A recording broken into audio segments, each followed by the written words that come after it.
I'm Vinnie Politan. The subject of my investigation is the tragic story of Lo-Letha Hall, a hard-working delivery woman who did nothing wrong but was shot by an elderly man who thought he did nothing wrong. Here's the story. It was supposed to be a quick stop in rural Ohio, just another package pickup for Lo-Letha Hall, a 61-year-old rideshare driver.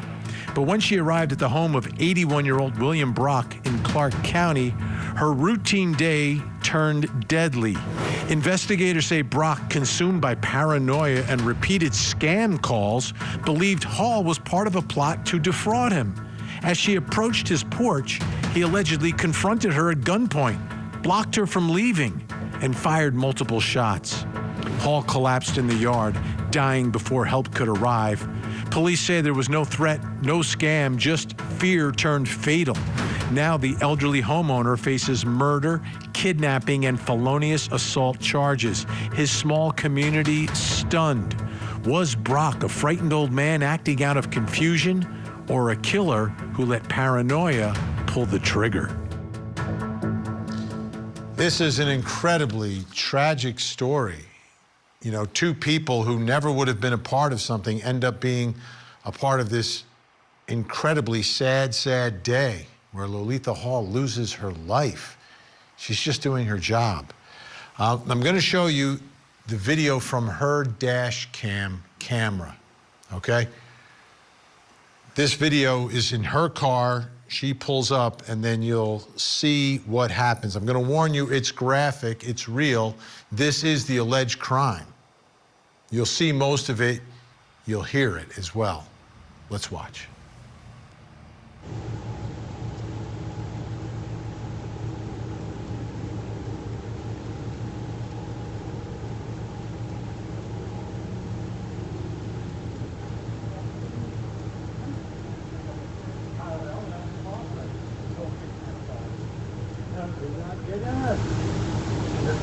Stop.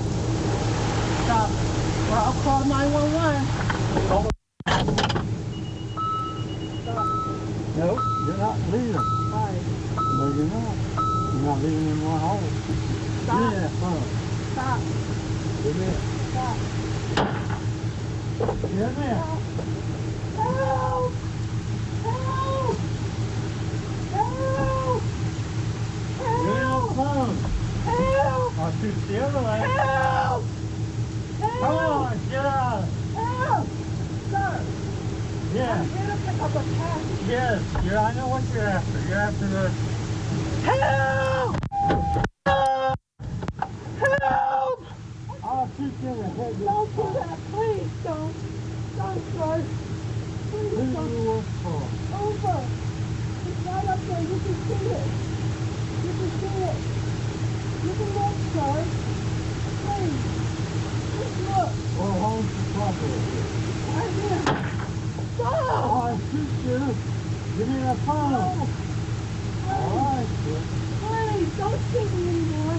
Please. You need an ambulance. Please. Please. Please. Please. Please. Let's talk. Begging for her life. She doesn't understand what's going on here. And that brings us to the first question in our investigation. Why did William Brock shoot Lo-Letha Hall? You heard her. I'm an Uber driver. I work for Uber. Here to help answer our question tonight, criminal defense attorney Ellis Palavides and retired DEA Supervisory Special Agent Michael T. Wilhite Sr. Great to have you both here. Thank you so much. This is such a tragic story, but there's several layers to it. Before we start our discussion tonight, let's take a listen to William Brock, the shooter, the killer, speaking on body cam. Come here. You're all right. Stay by 1 second. Are you the shooter? Yes. Okay, I'm gonna pat you down, okay? Yeah. I'm just going to hang on to that. Yeah, I'm going to hang on to that, too. I'm going to have you sit in my car, okay? What's your first name, sir? Bill. Bill. William. William? Okay.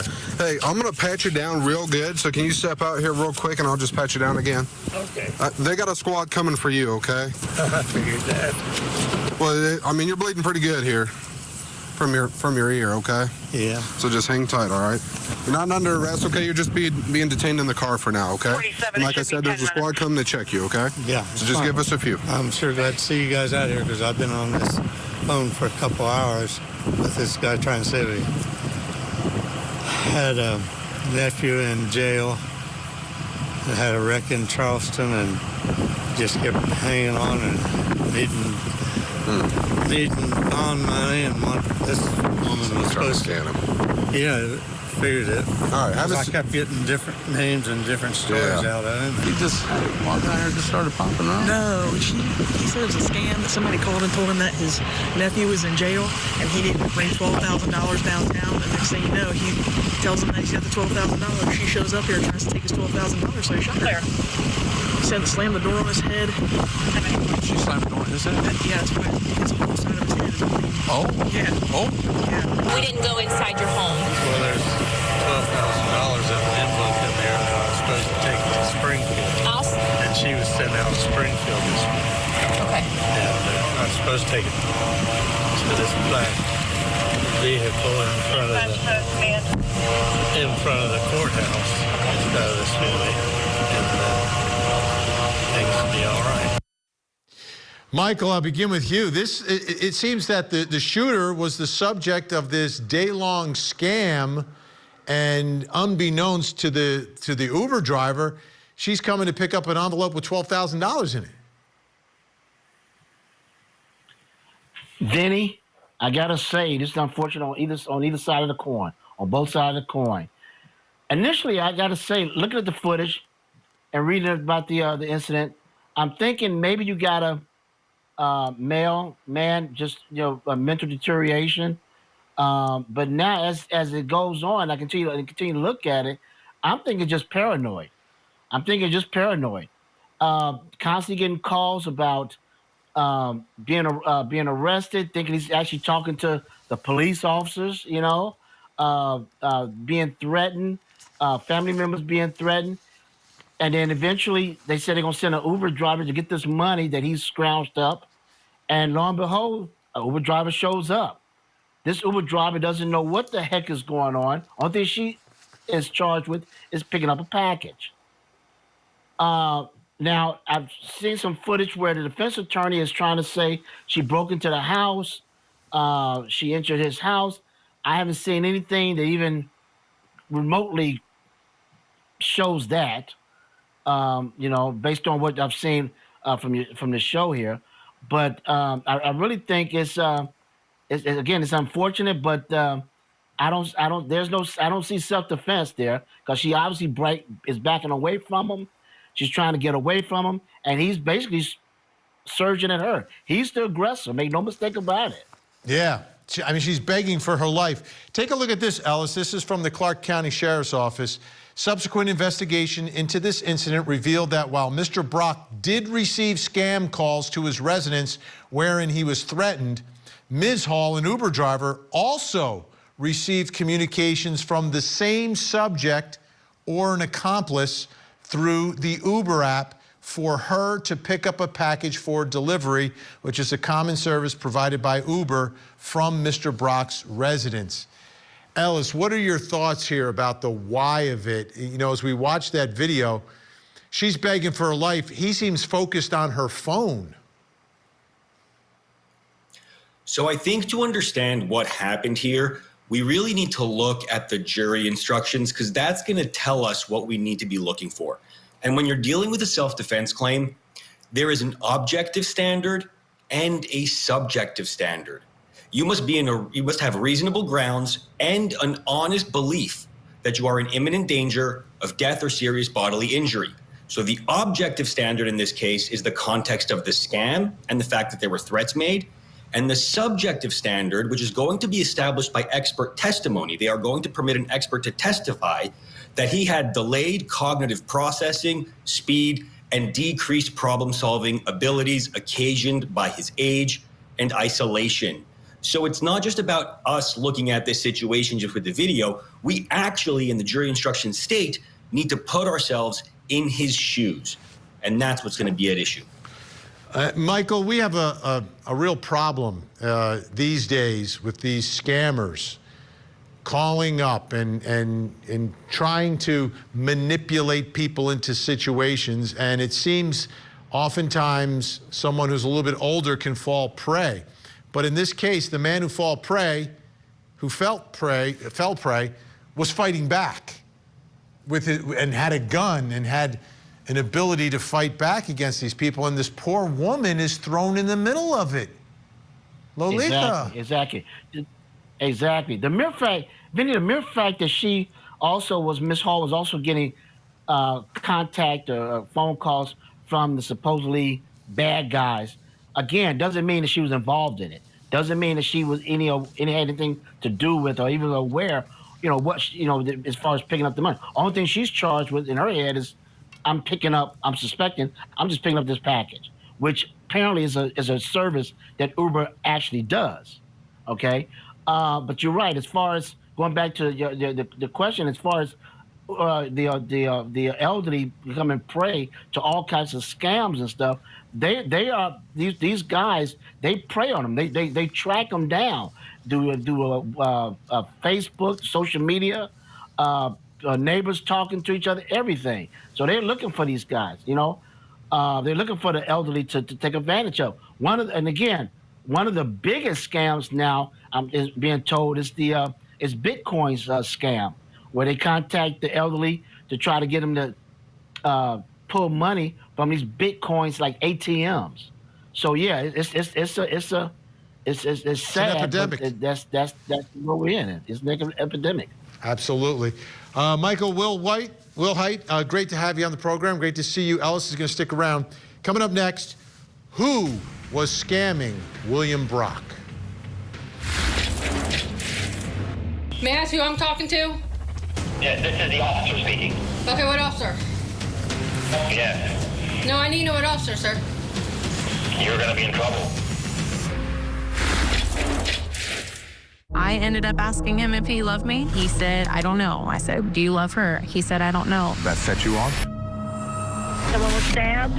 Yes, she's on the floor. I didn't have the intent to kill Sarah. I really just wanted to scare them. It looks more like fury than fear. Did you kill Sarah to possess what she had with Josh? Sorry. Interview with a Killer. New episode Saturday night at 8 Eastern and Pacific. Only on Court TV. So pretty much, from my understanding, what Sarge was told is they called her and said, your grandson's in jail, you need $12,000. So he calls and tells whoever that, hey, I got 12 grand. They show up. Where's the envelope, Sheila? You know what I mean? Let's just see, like, come up here. I got my body cam on. Yep. So why doesn't... So they called him. Oh, okay. You ain't gonna say it no more. I understand. Tell him that his son's in... Yep. And then she showed up. We'll probably need to take his phone. So investigators are inside the home now, right? And they're discussing what had been taking place, right? They're just coming upon the situation. They're figuring this all out, that this older man was being scammed. They were calling his home all day long. And then the Uber driver shows up to pick up the package. In that video, there was an envelope. That envelope had $12,000 in it. And that's what was supposed to be given to the person who showed up, that was sent there by the scammers. Now, police, I don't know if they knew that she was sent by the scammers or if she was a part of it, but she was not a part of this. She was scammed as well. So they're in there, and the phone rings again. This time they answer it. So I'm going to show you that call. Then the scammer hangs up and then calls back. Take a look. You ready? Yeah, I'm on. Do we want him out? Hello? Yes, hello? Hello?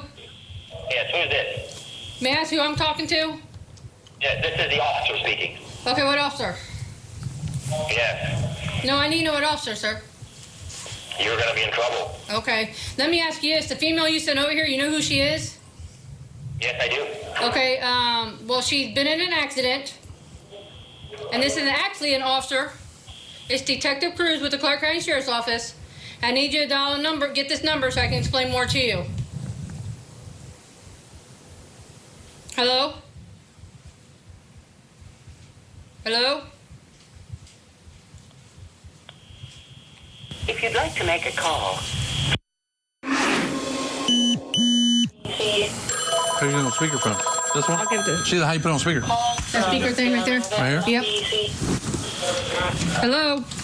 Yes, I'm sorry, we got disconnected there. Okay. What were you saying? She was in an accident. This is Detective Cruz with the Clark County Sheriff's Office. She was taken to the hospital. I need you to call so we can get more information on her. Okay, what type of accident? It was a serious accident. We'll just say that. A serious accident? Yes. Is she okay? No, she's not doing well. Oh, no. Yeah. She just say she was taken to the hospital. What hospital is she I'm at? not going to tell you that until you meet me so I can make sure you're family or something like that.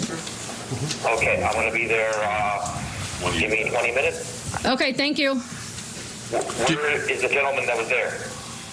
Huh? The gentleman that was there, where is he? He's talking to us, so I need you to come. Okay, thank you. I'll be there. 20 minutes, get ready. Let's see if he shows up. Do we think he's coming here? He said he's coming here. 20 minutes. He didn't show up. And that brings us to the next question in our investigation. Who was scamming William Brock? Was this one person? Was it someone he knew? Was it who was scamming William Brock? Here to help with the investigation, private investigator Lauren Vellucci and Black Ops private investigator Manuel Gomez. Great to have you both here. Interesting the way that the sheriff's office played it there, because I think at that time, I don't know if they knew that Lo-Letha Hall was not a part of this. I think they felt that she may have been a part of it at that moment. I don't think they knew that she was also a pawn in all of this. Lauren Vellucci, what are your thoughts about how you track that person down, or who are your suspicions that is doing this? So ironically enough, Vinny, this happened to my parents about 2 months ago. Pretty much the same thing. And before that, I would have said that maybe they were someone out of state, overseas. But it turns out that the people who were doing that to my parents were local. And they were literally at the place where they wanted my father to drop off the money. So hopefully in this investigation, they're able and putting in efforts to find who it actually was, because they are also culpable for this murder. Yeah, the big problem there. Manuel, what did you think about how they handled the moment there when the scammer is calling and then calling back? Well, first of all, I want to say my condolences to both families on this, Vinny, because either way, it's going to be a death sentence for the old man because of his age.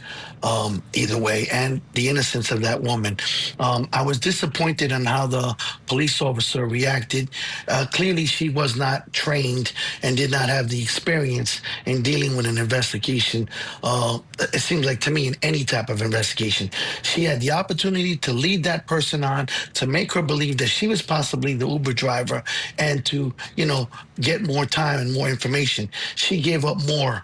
And I got to say, Vinny, as a private investigator, I get hundreds of calls every year for the same thing. And we call it in New York the grandparent scam, okay? And one of the things, Vinny, that I offer people is a suggestion on how to protect our seniors from this. And what I tell them is that you need to give your grandparents password. Come up with any word that only your family would know, and then tell them that password so that when someone tries to scam them, they can tell them, well, do you know the password? And if they don't, then they know to hang up the phone. This small little technique has saved many of my clients a lot of money. Unfortunately, this happens to numerous seniors around the country. Absolutely. It happens every day to everyone. I mean, if you have a cell phone, you've got people scam texting you and scam calling you every single day. Lauren, I want to put this up on the board. This is from the incident report.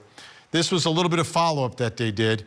They mentioned that he never showed up, but then I ran the number the male used when I was at the residence. It came back to Bell Mobility out of Canada. I looked up the carrier and saw it was the third largest carrier in Canada. I'm not buying that he's necessarily from Canada. You know, there are ways that people make their phones look like they're coming from anywhere these days. The Uber driver, to me, the connection is the Uber driver, right? Because that's where someone had to go on an app to send that Uber driver to the house. I think that's the way you track down the scammer. Yeah, absolutely. And as you mentioned, there's all kinds of apps that you can pull up and make your area code look like you're from different states, different countries, all of that. So that means really nothing. But there is possible tiebacks to when they went and requested that Uber driver. My fear is, like my co-panelist said, I wasn't super impressed with the job that was done when the officer was talking to the suspect. And so my fear is that they didn't maybe do that kind of stuff, the extra mile. And, you know, I'm happy to be wrong, but that is my fear at this point. But there are ways to do that as well. Absolutely. We're out of time for now. Big thanks, Lauren Vellucci, Manuel Gomez. Always great to see both of you. Still to come, what is William Brock's defense?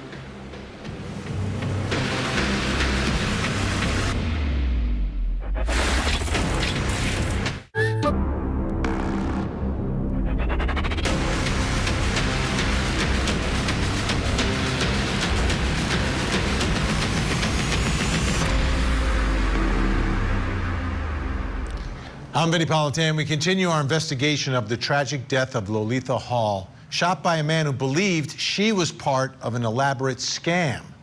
Here's the story. In a tragic twist of mistaken fear, 81-year-old William Brock is accused of shooting and killing Lo-Letha Hall, a rideshare driver sent to pick up a package. Prosecutors say Brock had been tormented by scam calls and believed Hall was part of a scheme to steal from him. When she arrived, police say he confronted her, seized her phone, and opened fire as she tried to flee. The bullets struck Hall in the chest, ending her life in moments. Neighbors describe Brock as quiet, polite, and increasingly fearful in recent months. But that fear turned deadly on his front lawn. Now he stands charged with murder and kidnapping, accused of mistaking innocence for danger. Was this the act of a terrified man, or the moment paranoia turned lethal? Okay. I want to play you a piece again of the moment. I'm going to give you the warning. It is graphic. But this is a dash cam video of the alleged murder. You hear everything and you see the back and forth from the videos. They go past Lo-Letha's car. Let's take a look.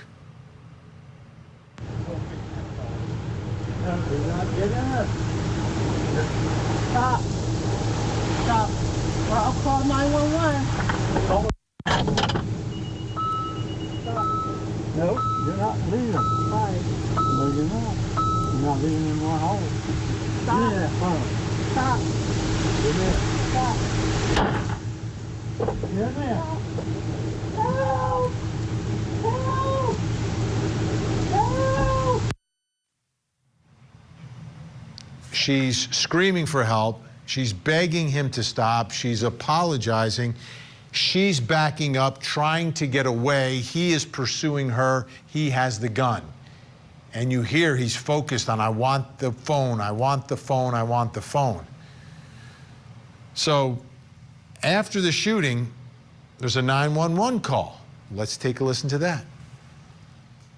I need the sheriff and the ambulance real quick out here. There's been a shooting. Well, I shot her in the leg the first time, and I shot her in the shoulder. Guy on the phone has been trying to get money out of me, and he was telling me he was going to kill me and the family and everybody else around. She's still alive during that 911 call. You can hear her in parts of the background.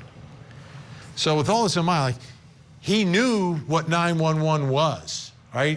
I get it, he's old, but he knows what 911 is. So when he's got the scammer in front of him with a gun, he doesn't call 911 then. He waits till he shoots her. Then he calls 911. Putting all these pieces together brings us to the next question in our investigation. What is William Brock's defense? He's got the gun, she doesn't. He's got the ability, he knows how to call 911. Here to help answer that question is criminal defense attorney Ellis Palavidas. Also joining us, longtime Massachusetts attorney Richard Grundy. All right, great to have you both here. Let's take a quick listen so we can hear it from the attorney who is representing William Brock. This is John Paul Ryan, who will be representing him on a case that you'll see here on Court TV. Let's take a listen. It's clear from the filings that we did last week that this will be a self-defense case. This is a case that, without dispute, involves the threat to kill an 81-year-old farmer. He reacted to that threat because he believed it to be true. And in his mind, there's no question that he either had to give the money to the con men and the assailants or be killed. Those were his two options. If an individual has a good faith belief that they are in imminent harm of death or serious physical harm, that they are permitted to use whatever force is necessary to repel that aggression, whether or not it's true or not, as long as it's in good faith that they have that belief. All right. Ellis, where is the harm coming from? The perceived harm? I watched the video. We all watched the video. So that video is a little older than some of the more recent court filings. And those more recent court filings have involved expert testimony, which is going to establish that he had this slower and slower processing speed. So I think that there's been a bit of a shift. So you got to put yourself in his shoes. And the jury, the instruction says this, they got to get into his shoes. So you have an older man who's being threatened, which is corroborated by the state's evidence, so that's not going to be in dispute. They're saying someone's going to come, and then there's a knock on the door. Now, that's a pretty scary moment. Does he respond in the way a strapping 35-year-old strong person would? No. But because the subjective element is important, that's going to play a factor in this case. And so maybe as we look at it, obviously, there isn't an imminent threat in the moments that they're leading up and she's walking away. But in his mind, the slower, older mind, is that threat going to reappear just because she gets away with it? Because she's the only way he's going to be able to stop this in his mind. That's why he wants the phone. So that's the defense. What the jury does is up to them. Rick, what are your thoughts here? Well, I think that explanation is pretty on the money. In Massachusetts, it would be the difficulty of he's really straddling two defenses. One defense is self-defense. Self-defense is a reasonable man standard. He's also trying to add to that he's not necessarily a reasonable man, or his reasonable man standard is less. So he's going for a diminished capacity argument as well. And they don't blend really well together because, again, the self-defense is a mental state. So if you're going to say, I'm going to argue diminished capacity, you've gone down a separate path. So it sounds to me like the latest filings put him with one foot on either side of that line. Let me give him one more potential path here. Here's something else that John Paul Ryan, his attorney, said. when you have someone break into your house and claim they're there to get the money, I don't see what time passes. It happened almost immediately after his house was broken into. Now, she may have been an Uber driver, she may have not, we're not sure yet. But she broke into his house. She entered his residence without permission, allegedly to get this package of money. She didn't knock on the door and said, I'm from Uber, can you please give me whatever the order is. She entered his house without permission, without knocking. And when she entered his house, he thought that this was the time when he was either going to die or he had to turn over the money. Alice, what do you think about that little wrinkle in all of this? Having worked on cases, sometimes you start in one place and then you get really deep into it and you end up at a different place. So, I've been following and was preparing and reading the court dockets leading up to this, coming as a guest on the show. And I feel like he's doing that to establish that objective imminence, if you will. However, by filing the expert reports and the expert notice, which, as my esteemed colleague indicated, he's right. They are trying to bring in this diminished capacity piece, right? And the state actually objected and tried to prevent and preclude on that basis, saying that there's no diminished capacity defense in Ohio. But the judge allowed it in because they viewed it similarly to like a battered spouse syndrome, where if somebody has a unique set of characteristics and the jury, per the instructions, need to put themselves in his shoes, they should be allowed to hear about what his unique characteristics are like. So I think that would be a wiser course, because that, to me personally, doesn't have that same ring of truth. Personally, yeah, I would opt for he's an older guy. And Rick, ultimately, a jury decides, right? So do you think they're going to see the video, but they're also going to hear about all the scams, the scammers calling? They'll probably hear the scammers speaking with police officers. What do you think there? Does the jury have a level of sympathy for this older man, or does all the sympathy lie with the Uber driver who's dead and was begging for her life? So I think as you hear this case come to you, you start out perhaps when you hear opening statements that you have that sympathy factor and possibly that jury dismissal, that jury sympathy going towards the defendant. However, as it unfolds and you're going to physically be seeing this crime happen, you're going to be listening to this woman begging for her life, I think it's going to dissipate fairly greatly. There may be some jury nullification at the end of the day, depending on the lesser included offenses that come in there. But, the other thing, when you had your investigator speaking, it was truly unfortunate that the female investigator just didn't say, hey, I got the money, where do we meet up? Let's get together. Because he clearly thought right away, what about the old man? What's up with the old man? How is he? So he's piecing together that this injury to this woman is because his plan's not working. It may plant that seed back in the jury's mind that maybe this Uber driver had a sense of what was going on.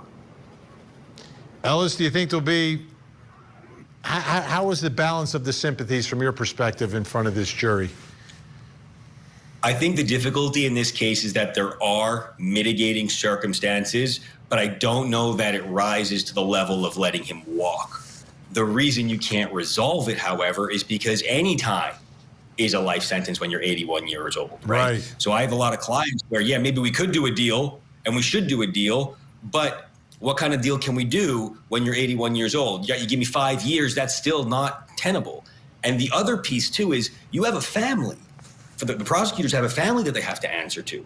If you were able to get the scammer, right, then a lot of times that could shift that focus a little bit, and it gives them a little bit of relief instead of having that brunt fall all the way on him, because now they're going after him for kidnapping. I mean, they're really throwing the book at him on this. Yeah. And there's no resolution, so you have to put it there, and I think a jury is going to ultimately, I don't know that they'd go for the top charges necessarily. But it doesn't matter. He's gonna. Yeah, but it doesn't matter. If it's the lesser included, it's over for the defendant. Ellis Pelavitos, great to have you on the program tonight. Rick's going to stick around. Coming up next, should the scammers be prosecuted for murder? Whoever made those violent threats, that's the person to blame. I ended up asking him if he loved me. He said, I don't know. I said, do you love her? He said, I don't know. That set you off? Someone was stabbed?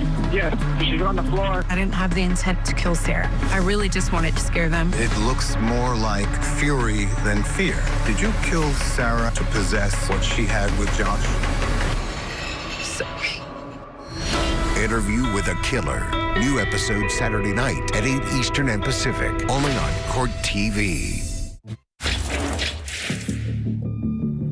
This isn't the first time that these dangerous people have done what they've done. They've done this in multiple states to multiple people, taking advantage of the elderly, taking advantage of those who are vulnerable in our society. An 81-year-old man who lives by himself, who's being threatened to be killed if he doesn't turn over a substantial part of his life savings, clearly would cause people to be concerned for their safety. That's William Brock's attorney talking about the scammers, the ones who were making all those calls to his client during the day, the ones who called the Uber driver and sent her over. Take a listen to his take on who's at fault here. I don't think that he is the one that's to blame. I think that the very violent threats that were made against him, whoever made those violent threats, that's the person to blame. That's the person that set up this robbery. That's the person who created, assuming this woman's an innocent woman, who brought her into this situation. He's the one that's to blame. And I think the focus should be there. Have, to your knowledge, investigators from Clark County made any progress on trying to find the person who was making those phone threats? I think that investigation's ongoing. And that brings us to the next question in our investigation, and it's about the scammers. Should the scammers be prosecuted for murder? The ones who were calling him, the ones who called her, who put these two people who never knew each other before this moment together.